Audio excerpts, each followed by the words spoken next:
This is Holistic Child and Family Practices Neurodiversity Affirming Consult, which we do without charge to try to help the community grow. Donations are always accepted at Holistic Support. Today, we have one of our own team who's going to be doing our presentation for us. I'd love to just give a big welcome to Jasmine.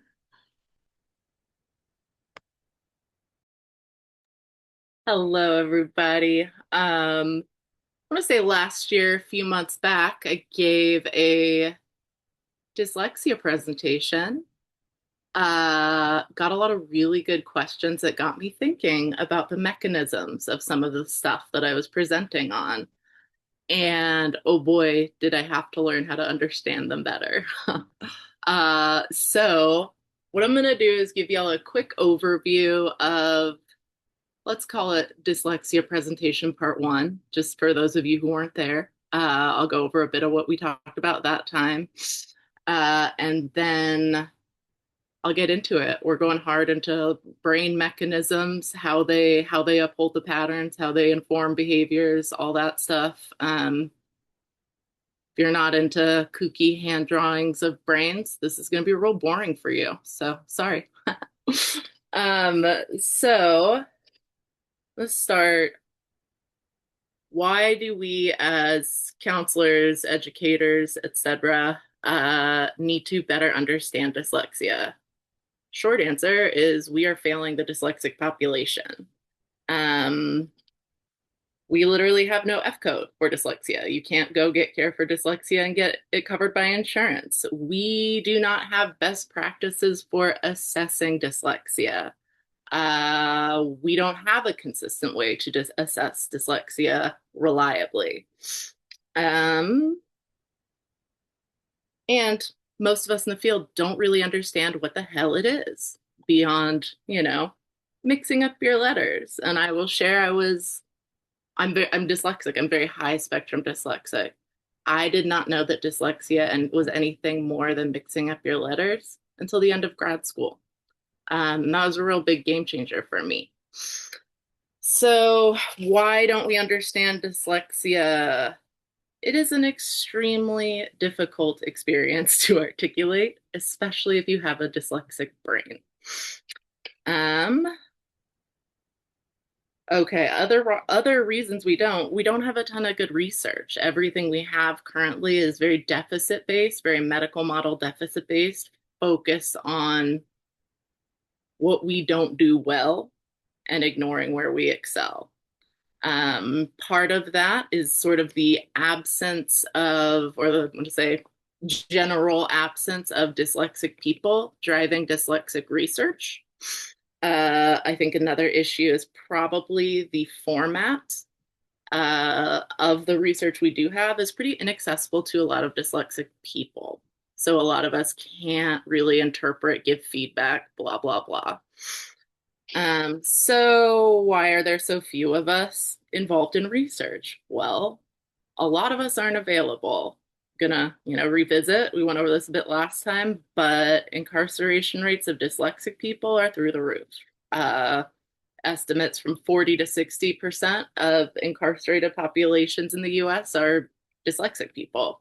We also have incredibly high rates of poverty, incredibly low rates of academic and professional success or achievements, really, really high rates of depression, anxiety, all the externalized stuff or internalizing stuff.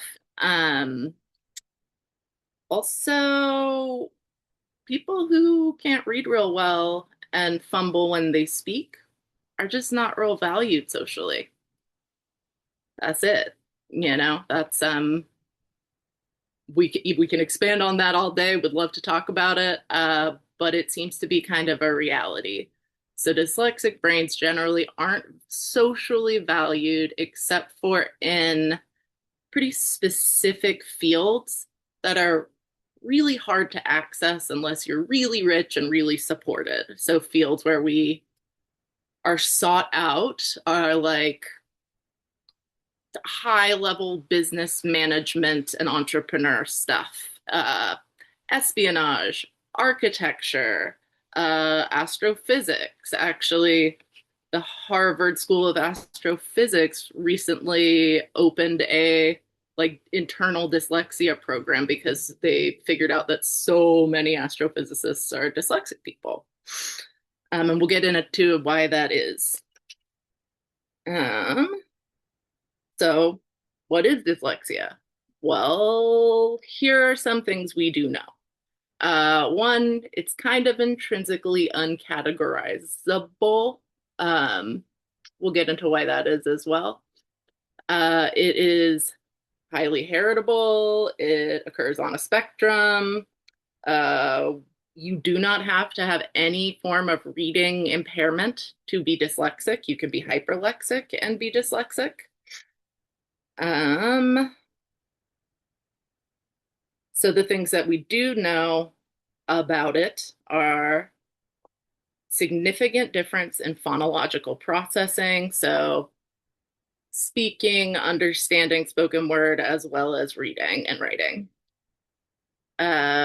Also, we do know that dyslexic people tend to have significant uh, overactivation in the right hemisphere of the brain and underactivation in the left hemisphere of the brain, both at rest and while doing language-based tasks, but most especially when doing language-based tasks.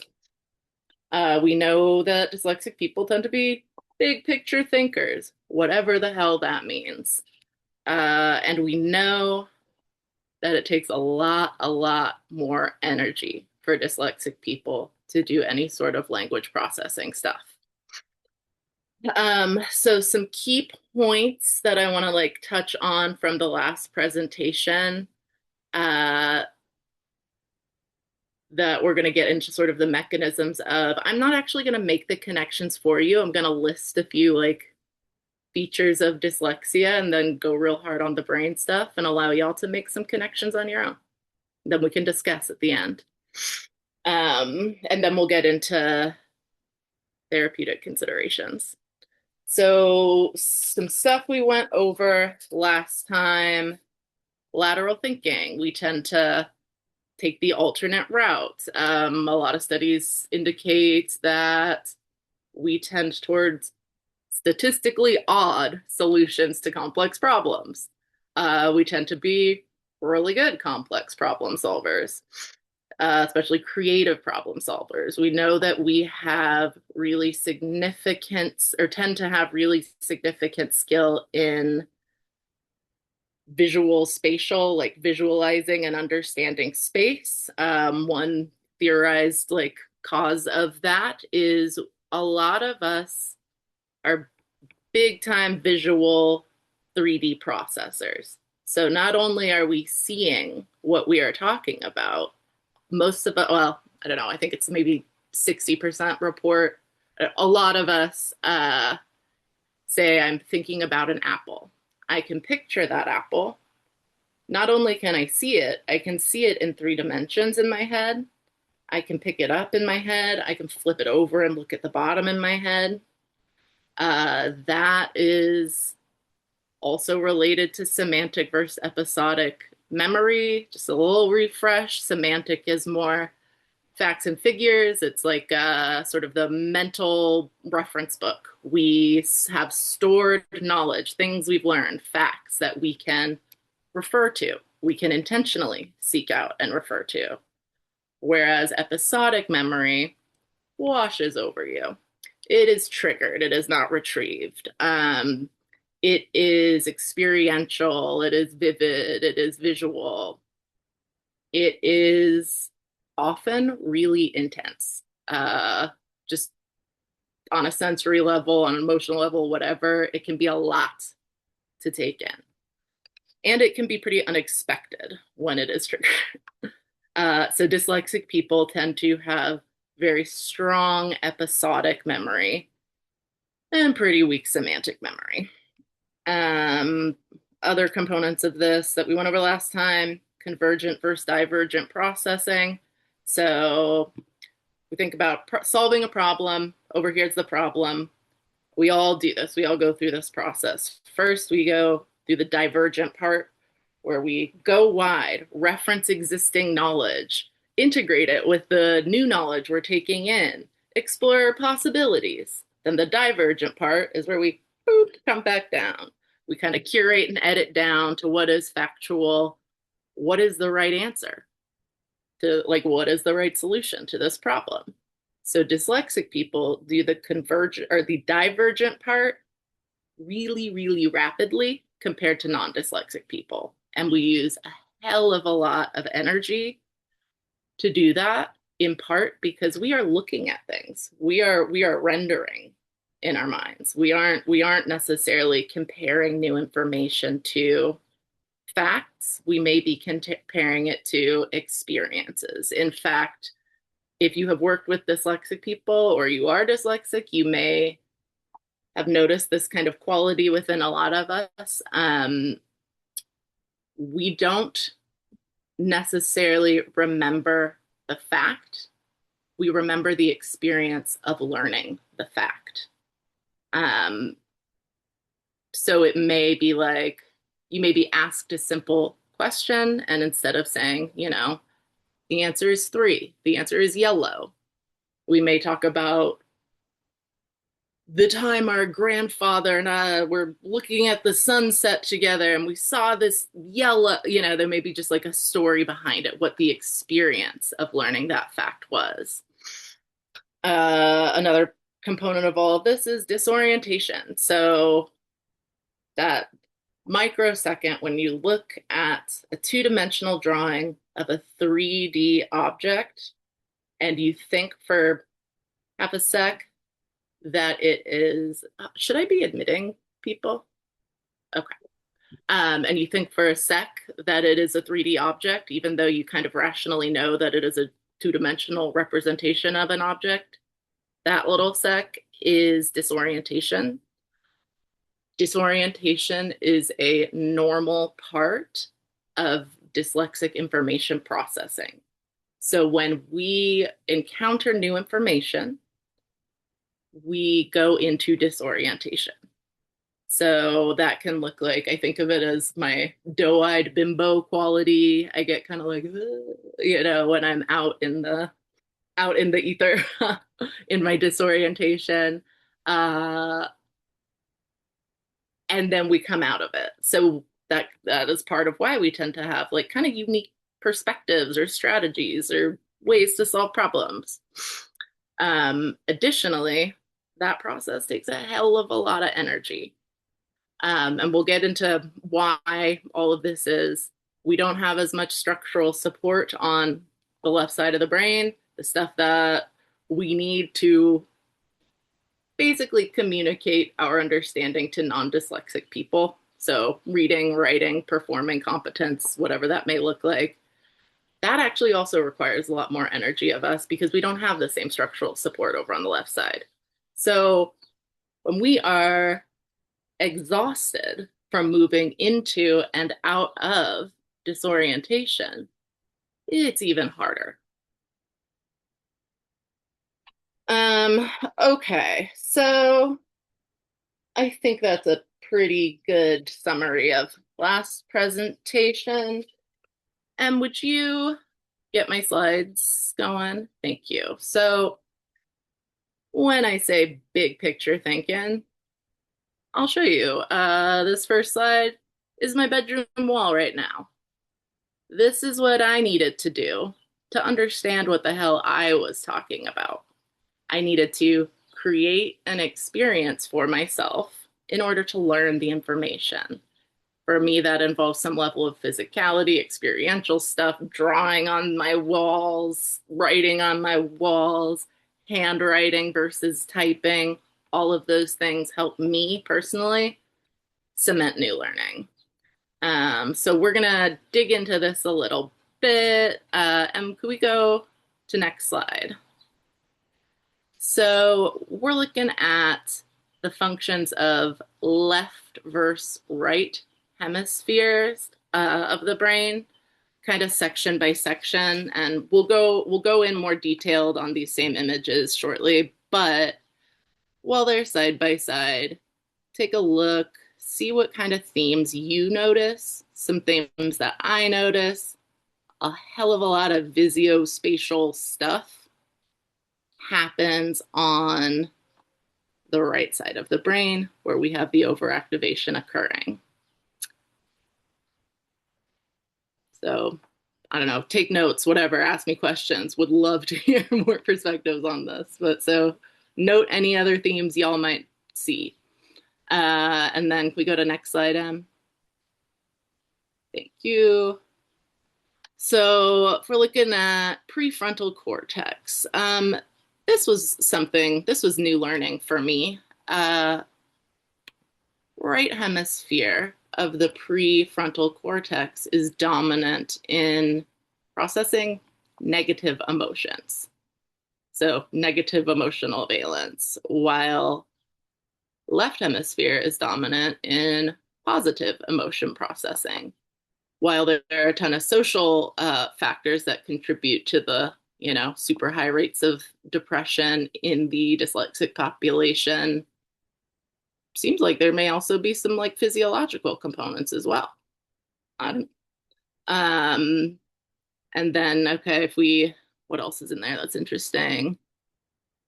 Oh, another part.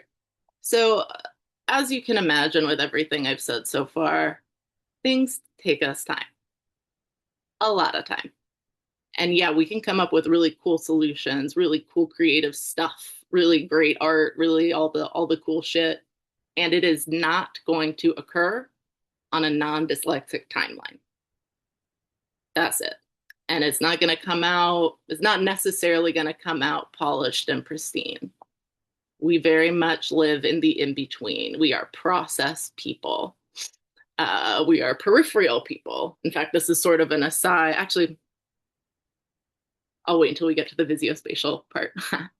Okay. So, what the hell was I talking about? Oh, okay. Yeah. So, the sustaining goal directed action. I think that's really important uh, because if we are given the time and space and possibly even support to do what we're trying to do, we are going to do it.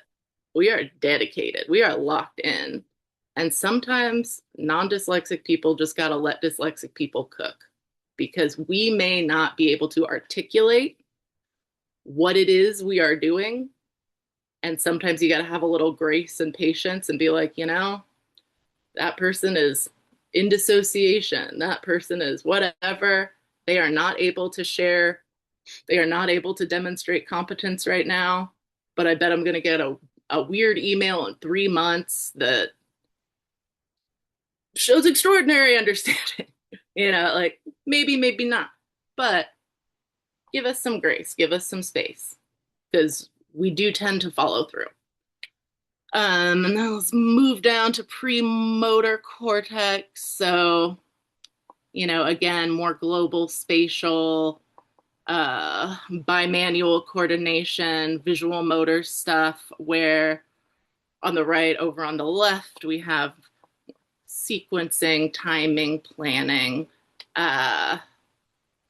You may notice some of us have a pretty clumsy demeanor, a pretty loosey-goosey way of carrying ourselves. Also, autism and dyslexia co-occur super commonly. So if we also have that autistic hypermobility, like your boy, we can be very, very wiggly. I don't know, just kind of noodly, kind of floppy. So that can be one cue to be curious. Other stuff, like fine motor stuff, we can be really limiting. Like, tell me to cut a perfect circle with scissors, and I'll tell you to fuck off. Like, that's not something I can do. Um, Yeah, okay. Somatic sensory association cortex.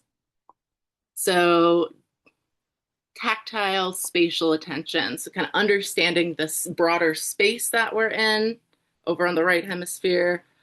Uh, Whereas tactile object recognition, so like the minutia, the smaller, oh, what is this? How do I categorize this thing? How do I reconcile this thing with the information I already have? That happens on the left. That is not our strong suit necessarily. Um, Visual word association cortex. So I'll let those of you who read and can read my handwriting check that out. One sort of aside there was like very new learning for me. Uh, Dyslexic people have periphery bias in terms of focusing. So when we look at a scene, the first thing that comes into focus is the periphery. And then we sort of bring the middle into focus. So dyslexic people tend to be optometrists' nightmares because we are very hard to understand what's going on with our vision. Additionally, often we don't have like binocular coordination in the same way. Our eyes often track separately. This can contribute to like fatigue, reading fatigue, headaches when we try to read or do any sort of smaller scale focus. And actually, eye movement patterns are one of the more reliable ways to assess for the presence of dyslexia. Unfortunately, that's not something most of us can practically do in office. But yeah, okay, so Visio association cortex. So yeah, scene and spatial navigation, understanding where we are in space, that type stuff. Whereas local features, I don't know. I don't know about local features. Next slide. So over here, motor cortex, kind of some more redundant stuff from the last page, but spatial attention for movement, limb position stabilization. Oh, okay. One part that's important here, the more fine motor that is required for speech, that happens on the left. So even the act of speaking may be a little bit more challenging for some of us. Yeah, okay. And then we're going to move down to primary somatic sensory cortex. Again, spatial attention processing over on the right with diffuse feature based over on the left. We can move down to primary auditory cortex, right hemisphere. Okay, I thought this one was sick. It felt very validating. uh, we tend to pick up on, what is it, spectral modulations. So pitch patterns and melodic contours. We hear the variations within sound. We hear the smoothness within sound. We hear the pitch, the tone, the this, the that, the mushy emotionality kind of side of sound. Whereas we tend to struggle to keep a beat, struggle with a rhythm. So temporal modulations, another big one here in terms of speech, consonant transitions. You may even be able to notice in the way I tried to say consonant, but it can be more challenging. And then phonemic rates, so like speech patterns, the way speech patterns don't come naturally to me in terms of like spacing. How rapidly or how slowly should I be speaking? Then Warwick's area, again, more speech production. And then so over on the right, we have like vocal inflection. We may be really expressive speakers. We may have a lot of that same like modulation in our own voices. We may be really funny. We may be I'm a terrible singer, so that's maybe not a great example. But yeah, we're attuned to the acoustics of speech and sound. Whereas over on the left hemisphere, we have like semantic comprehension, uh, phonological processing and retrieval. Uh-uh. One way to clock a dyslexic person is we tend to use words that aren't necessarily incorrect for the thing we are describing, but that are maybe odd for the thing that we are describing. Often that is because we cannot retrieve whatever the word we're thinking of is. So we have to draw from like other components of whatever the memory of learning whatever the thing we're talking about is. Um, so yeah, that's kind of an overview of left versus right. Now we're gonna get into, can you go to the next slide? Thank you. Some more stuff that is specific, highly specific to dyslexic brains. So there's a lot of things that we see sometimes in dyslexic brains. There's a lot of differences in gray matter and white matter, distribution and structure. It's a few different things that, like, few different regions that'll be kind of big for kind of bigger than average or smaller than average or whatever the hell, or shaped weird. But the most common, like, that we can visually see on MRIs or fMRIs or whatever. A lot of this is actually from like diffusion stuff. I'm not remembering what the word is. We can get into it later. But so kind of across the board in dyslexic people, we see impairment or difference in basically the reading and language processing area. So let's see if I can say this, temporoparietal region, visual word form area, and Broca's area, or Broca's area. So what are the differences? Well, we we tend to have significantly decreased activation in those areas. So temporal region specifically, yeah, decreased. What the hell? Oh, okay. So yeah, decreased connectivity is a big one. Decreased connectivity to other parts of the brain. In visual word form, we tend to have decreased activation as well as decreased gray matter. Broca's area, similar shit. Broca's. Sorry, I think it needs to go to Boca Raton or something. So another, oh, sorry, could you go back one more? Thank you. So another important piece of this is the little pink dot here, dotty line.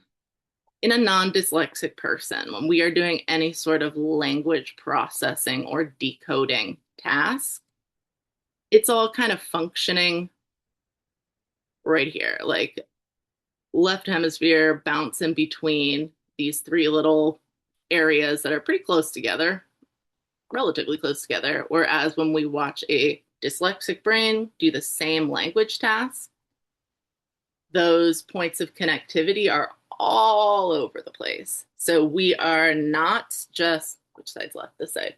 We are not just like communicating messages in this smaller area.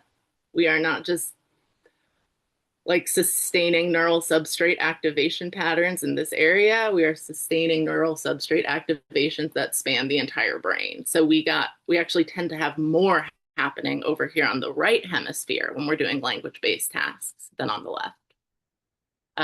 Next slide, please.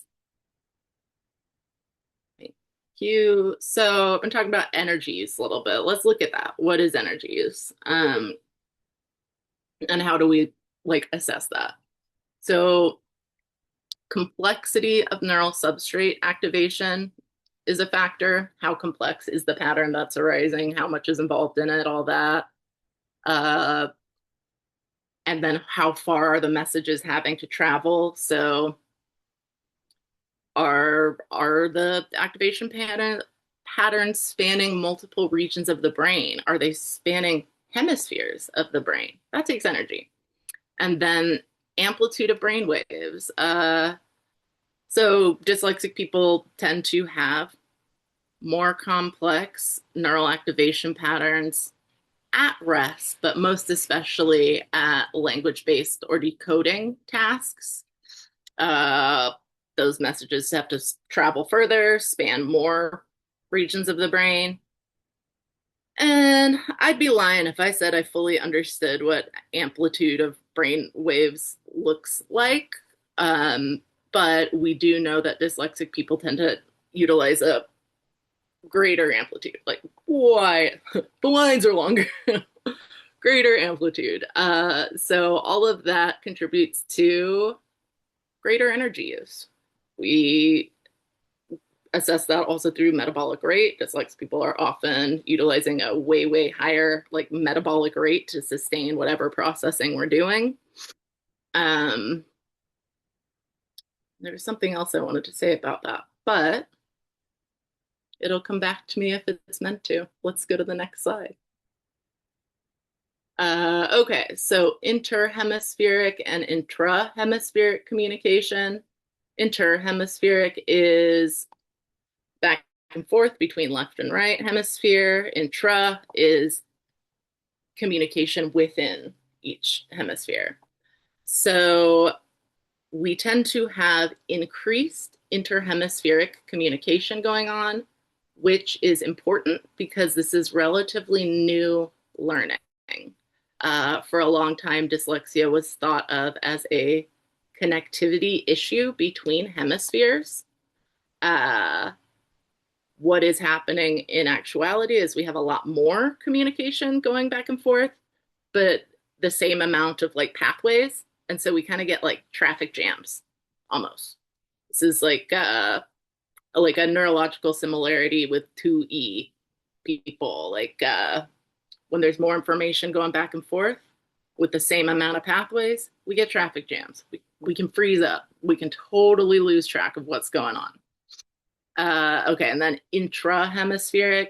So this is where we tend to have decreased communication, decreased connectivity, most especially on the left hemisphere of the brain. There, yeah, next slide. Ooh. Hey, Em, thank you. So this is just sort of like a summation of a lot of MRI scans and stuff of dyslexic brains that have been bounced around in my head. So what we see here is like kind of just like an average. So top image is a non-dyslexic brain. We got roughly the same amount of communication happening on either side, roughly the same amount of like activation happening on either side, and for the most part, they stay on their side of the fence. Whereas in a dyslexic brain, we see intense chaotic activation over on the right hemisphere, pretty sparse and disconnected activation on the left, and more communication between left and right. Next slide. Okay, so this is where I want to talk about disorientation a little bit more. This is something that I think this is a normal, healthy part of our processing style. And it can be really overwhelming and really scary and intense, especially when we get the sense that other people aren't also doing it, especially when we see other people answering questions rapidly. We do not need to dissociate less. That is not where we need help. We do need help understanding and normalizing the process of dissociation, and we do need help transitioning in and out of it and managing our nervous system escalation while we transition in and out of it.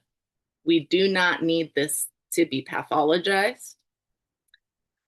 I'm pretty sure I shared this last time, but I had 5 different therapists terminate care with me before I found a therapist that I love and still work with today. Turns out that therapist is also dyslexic. Shocker. So yeah, like we need to wriggle around in the in-between space, and we need that to be normalized and, you know, supported, celebrated, told it's cool, all that type of stuff, because most of us carry a hell of a lot of shame about it. So in my experience working with other dyslexic people as clients, I've heard this sort of disorientation space referred to in a few different ways. I've heard it referred to as the ether, the astral plane.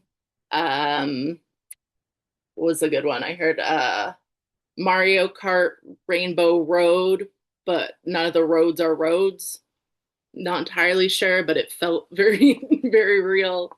A lot of people describe it as kind of a like constellation, night skyscape, rainbow skyscape, something like that. So yeah, help us cook here. Help us stay in this space for a bit, transition in and out of it. Help us advocate for rest when we're coming out of it. Help us advocate for more time to process stuff. And I'm gonna yap for a bit more, but I think we're done with slides, so you can close that if you would like to. Well, this image was me. That image was me trying to draw out how I like internally see the dissociation experience. It's kind of like the breaking down from one piece till it's all the different colors and lines and shapes and whatever. Okay, so some therapeutic considerations I would like to name. One, I don't know if maybe if you're in private practice and you don't have to worry about insurance, consider 90-minute sessions for us. We need more time. It's a great justification for 90-minute sessions instead of 55 or whatever. Support us with moving in and out of dissociation and avoid pathologizing dissociation.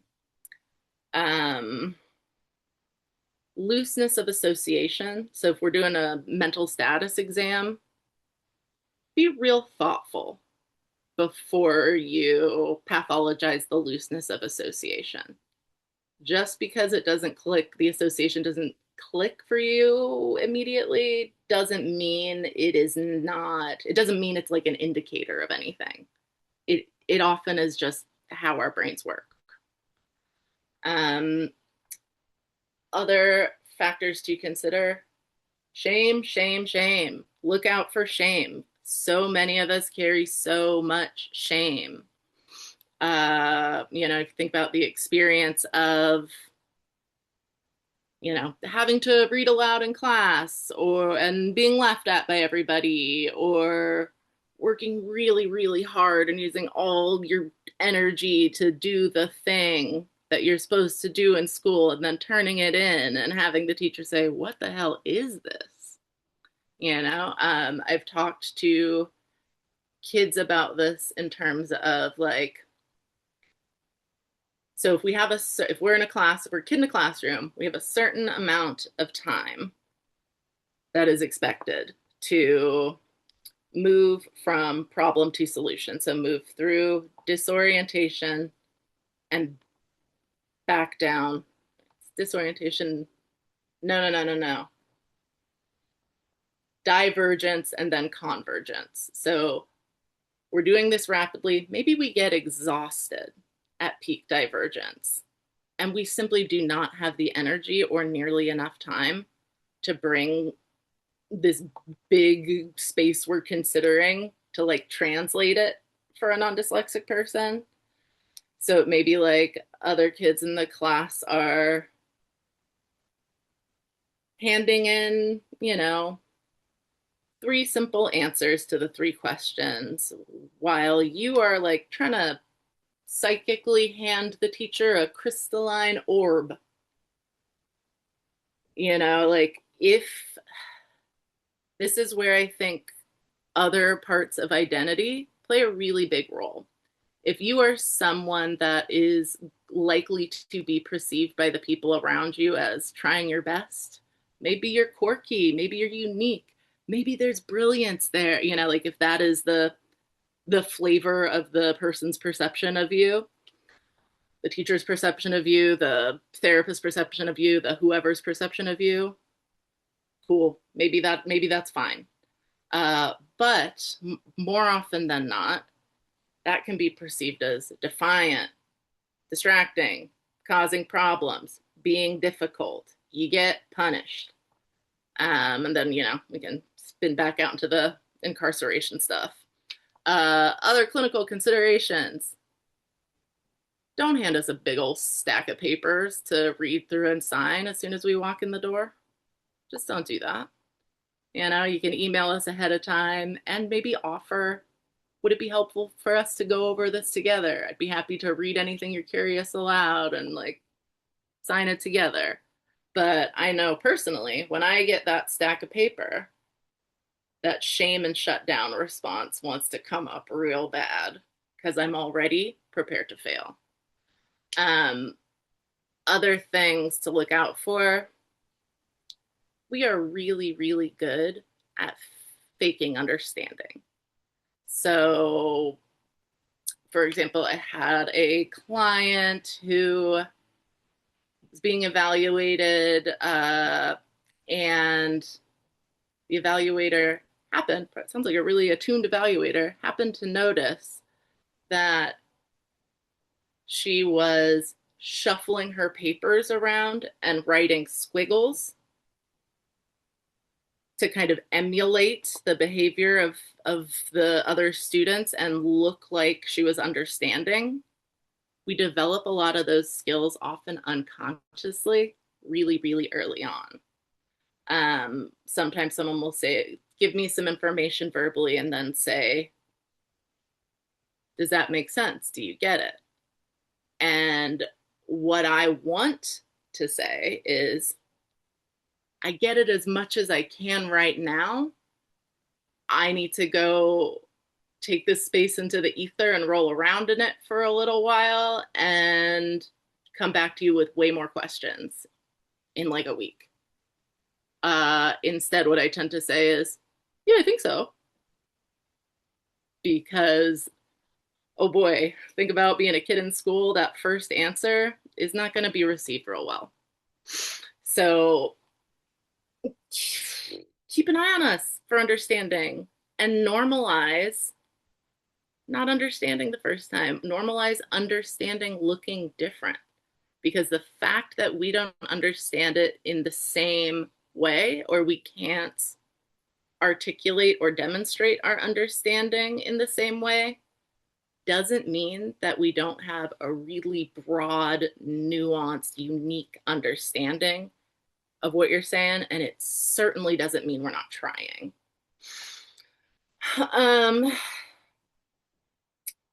Oh, okay. Other thing, visual stuff. Visual exercises can be really, really useful for some of us. So with dyslexic clients, I do a lot of almost guided meditation type stuff, especially those of us who have the like capacity to fully render a scene in our minds. And like we talk about it like making a movie. Let's render the movie. So if we're doing some like inner child work or younger self work, we will be like, okay, let's make the movie. And the client can make the movie in their head. We can play through it. We can try out different options. We can notice what sensory stuff comes up as we are like simultaneously watching and creating this movie. And I've had some really powerful moments occur in therapy sessions with other dyslexic people in that space. Also, a lot of shorthand. We kind of we develop like a different language. I think this is kind of pointing to the dyslexia masking. When dyslexic people can unmask together it can be really sick. I have one client who, when they share a feeling, my first question is, what color is it? What does it smell like? What's its texture? What flavor is it? These kinds of questions can sometimes be a lot more like evocative for us. Um, visual, spatial. Ooh, there's one other thing I really want to say, but it's gone right now. So hopefully it'll come up in questions. I think I'm good. I think I'm done. Thanks, y'all. Thank you, Jasmine. Yeah. Just some love for you in the chat and Oh, appreciation.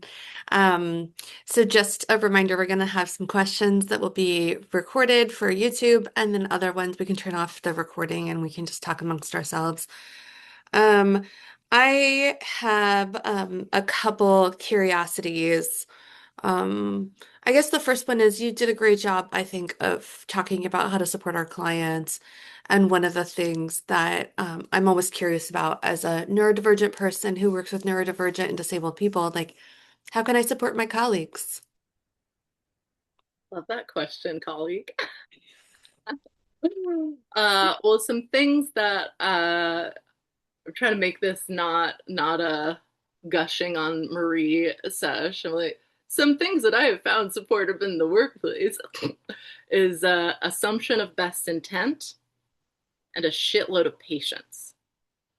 And something that I've experienced in other workplaces that I have not experienced at Holistic is when your boss tells you, asks you if you understand, you say, yes, I understand. Then it can be really scary to come back and ask more questions about it because it's like, oh shit, are they going to think I was lying? Are they going to think I was checked out? Because I have had that experience so many times, you know? Uh, so yeah, I think it comes down to assuming best intent and being curious. And then, you know, the additional like tech support stuff. I have Speechify access. I have uh my case notes. I have check we set up a checkbox thing. So me and Emily put together like things I usually do and things that often come up. And so I go through and I check what we did, what theories we used, what we processed, blah blah blah. And then I have like two little lines where I can write in like a sentence or two. Oh my God, we got that going. And all of a sudden, I was able to stay up to date on my case notes for the first time ever, you know? Yeah. Samantha? This is really great. Thank you for sharing all the info. You said autism overlaps a lot with dyslexia, but I'm thinking ADHD too. So I don't know if you can or others can speak to more of that because that's where my like brain is going a little bit more, how one might get missed because of having both or maybe misdiagnosed. I don't know. I'm kind of going through that with my teen daughter right now too, and I'm like having epiphanies of myself over here.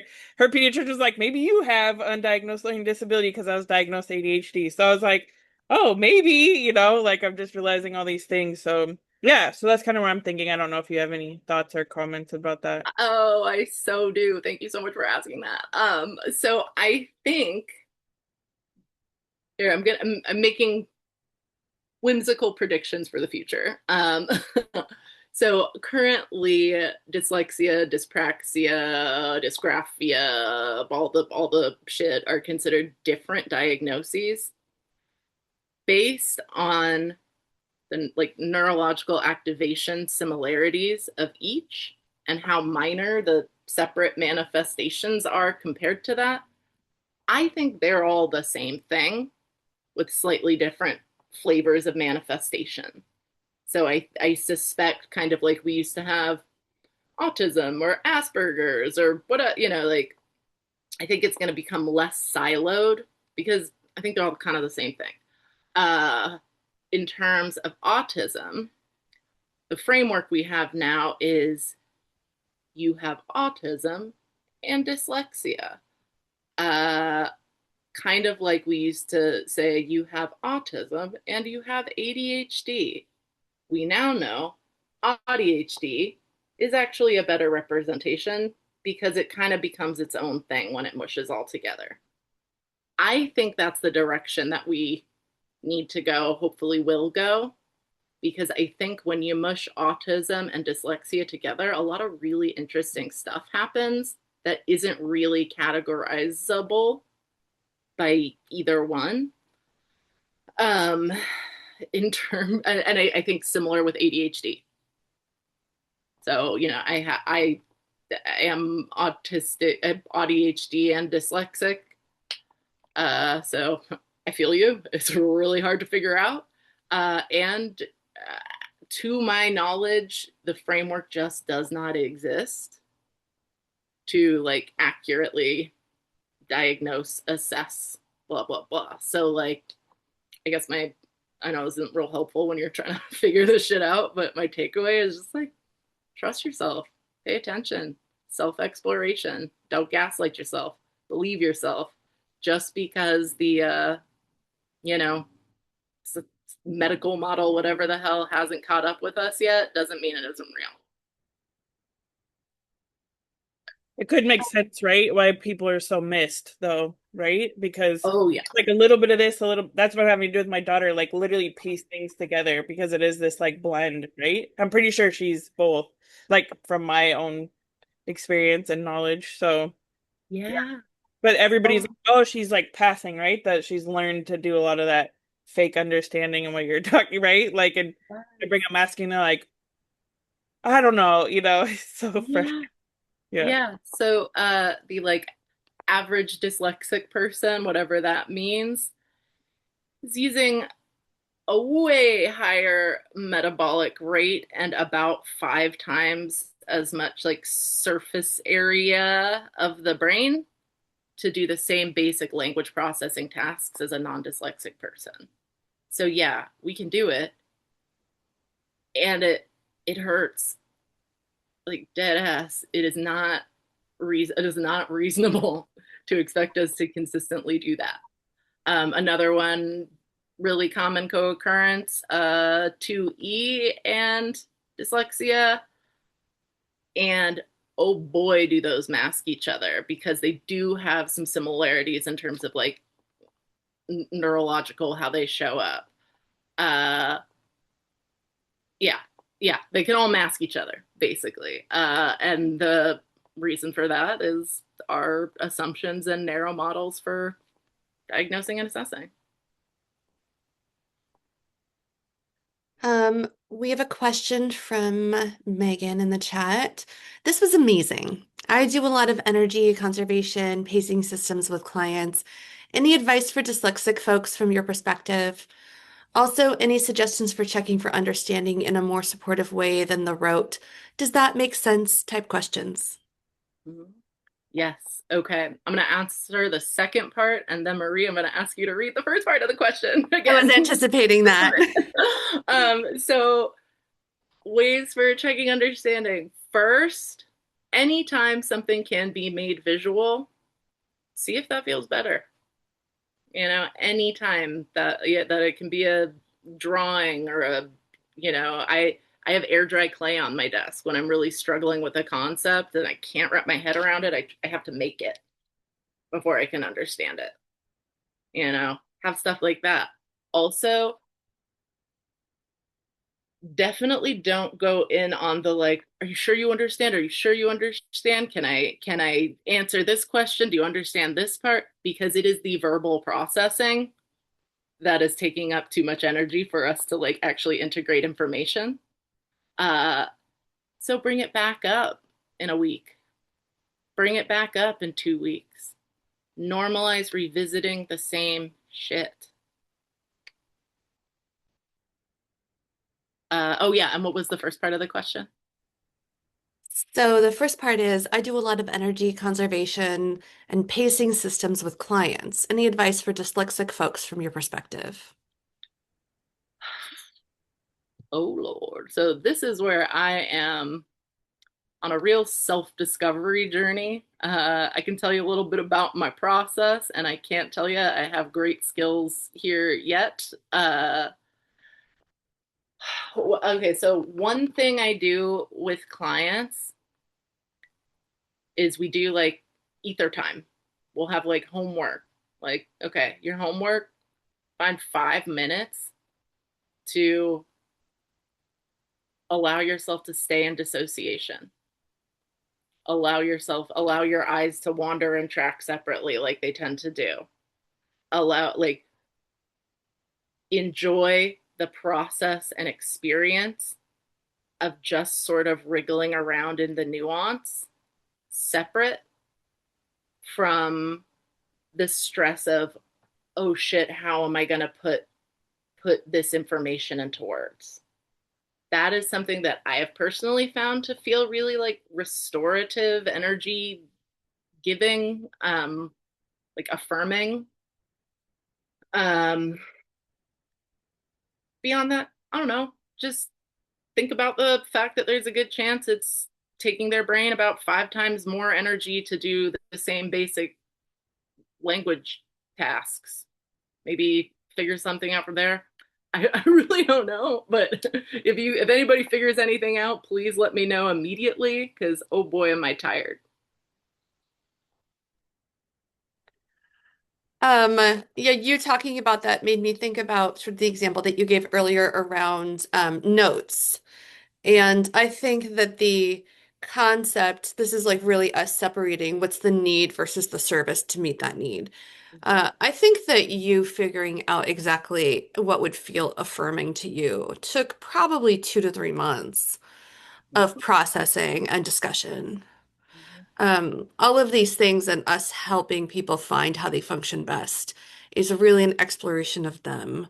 Um, and I was just super curious. This may be slightly tangential. I'm the 2E brain that like related to a lot of the stuff that you said because I'm like, oh yeah, I'd like to do things the hardest way possible. Um, okay, so what you're describing as dissociation, I usually refer to like when people are in their own world, and it's just very common with the neurodivergent population. And which made me think that the noticing when people were in their own world or dissociating from their body was what originally gave us the diagnosis of childhood schizophrenia because it was thought to be catatonia. And so I'm wondering just from an external perspective, if you can name some things to look for so that we know that people are doing like this dissociation or being in their own world in a way that's like really helpful and how we can support that. Mm-hmm. Yeah. So all I can really provide there is kind of a narrative about my own experience. So we learn to mask that experience before we learn what that experience is. So this is some high level, deeply complex, nuanced masking that occurs. We learn, oh shit, I'm crazy. My brain's doing that thing that means I'm crazy. I need to stop before we learn anything else about our brains, really. So, in terms of identifying it in someone, identifying when someone is in that space, some things you can look for, like verbal delays, responding to something you didn't ask. I'm trying to think what else I've seen, like maybe kind of looking around or lack of focus in our eyes, like a like kind of glaze thing could show up. Okay, so me, now that I am more informed about this stuff and trying to better understand this part of myself, what my intentional dissociation time looks like. So something that is true of dissociation for a lot of dyslexic people, especially those really high on the dyslexia spectrum, such as myself, it's visually intense. My skin tingles, like I can see bright colors, overwhelming. And so I may I may shudder, I may tear up, I may giggle, I may express delight or sorrow, like there may be subtle cues to that. And that is the result of a lot of labor towards unlearning. So I don't know. Maybe if you catch a kid who hasn't been put through the meat grinder yet, like you might look for those things. Is that And I, helpful? yeah, and I think that you're describing also like not pathologizing, responding to internal stimuli. Mm-hmm. Um, Yes. Oh okay, yeah. so this is going back to sort of understanding when we share something, how the person is receiving it, who's dyslexic. And so Robin says, I like to ask in a way that's open-ended instead of yes or no, or like, how did that land? Is Mhm. that something that's helpful for dyslexic folks, assuming enough space for processing, or is it just more overwhelming? I like it. I mean, I can't, again, like studies have not been done of most of this shit. So all I can really do is speak to my own experience and what I have witnessed with my like handful of dyslexic clients. But yeah, I think open-ended questions are dope. Uh, the opener, the better. I do a lot of like, how did that hit? What did that feel like? What's coming up? I also do a lot of like, oh, those shoulders got tight. What's that about? Kind of redirecting to the body, like that kind of stuff. But yeah, I think open ended is great. And I think that there are times when dissociation, especially when we don't know what it is, can be really scary. And it can feel kind of like and when we're in the overwhelm, it can feel really impossible to like get back to your body. So I think like body based stuff has been really helpful for me. And I've seen it be, you know, I've seen it seem helpful to some clients. But yeah.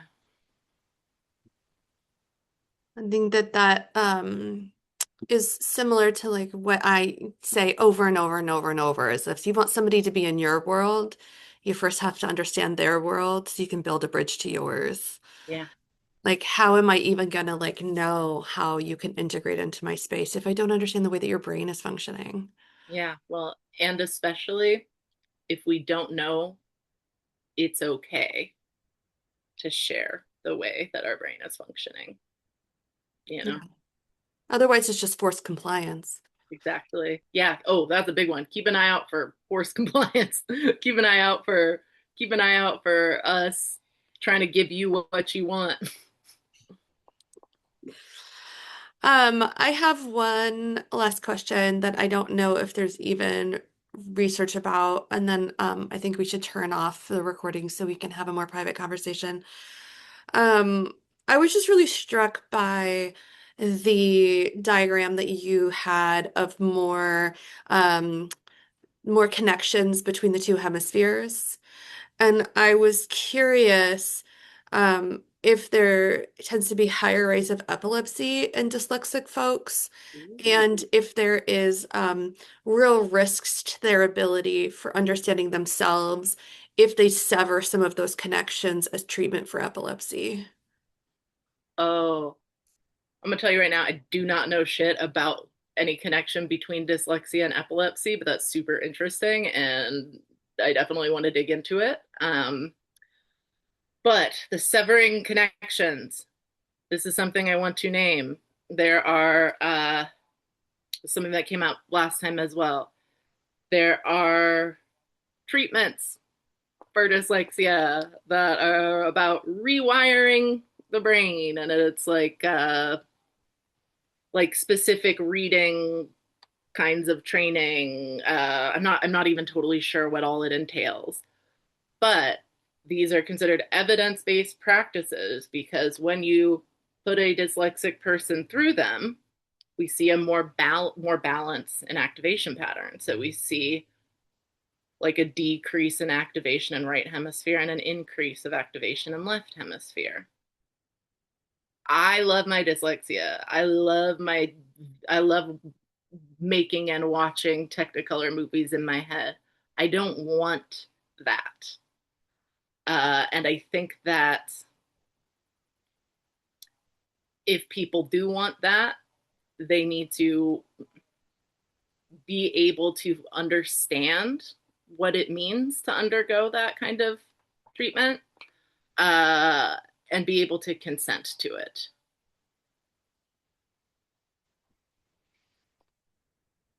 Thank you, Jasmine. I think that that's a really great reminder that there's a lot of interventions for autistics and for other forms of neurodiversity where there is an idea of honestly giving us brain damage to prune connections, to make our brains look more neurotypical, without this idea of diversity being beautiful and importance, and that your brain is beautiful. Thank you so much. Let's end the recording.